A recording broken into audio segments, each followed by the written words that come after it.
Thank you.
ጠላት ዲያብሎስ መስቀል በመስቀል ላይ ሳለ ምን እየተነሳ እያለ በድንጋይ ዋት ላይ መምህር በመዓልቱ ሥጋ ለብሶ ይህ ሥጋ ለብሶ ድል ያደረገ ማን ነው ብሎ ተናግሯል። እግዚአብሔርን በደንብ አመስግኑ አመስግኑ።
መስቀል እንግዲህ መከራ ነው።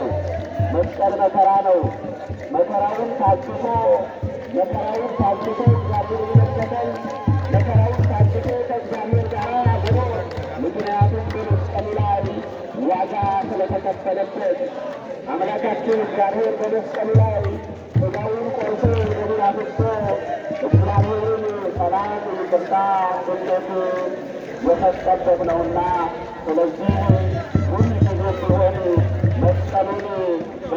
መስቀሉን እንቅፋችን ስለሆነ ስለዚህ እግዚአብሔር መስቀሉ ሰጥቶናል ማለት ነው። የእግዚአብሔር ስጦታ እንደሚታወቀው ልዩ ነው። ምናልባት የሰው ስጦታ ላያጠግበን ይችላል። ምናልባት የሰው ስጦታ ጊዜያዊ ሊሆን ይችላል። እግዚአብሔር ግን የማያልፈውን ዘላለማዊ ስጦታ ነው የሚሰጠን። በዚህ ምዕራፍ ምዕራፍ 14 ቁጥር 25 ላይ ስንመለከት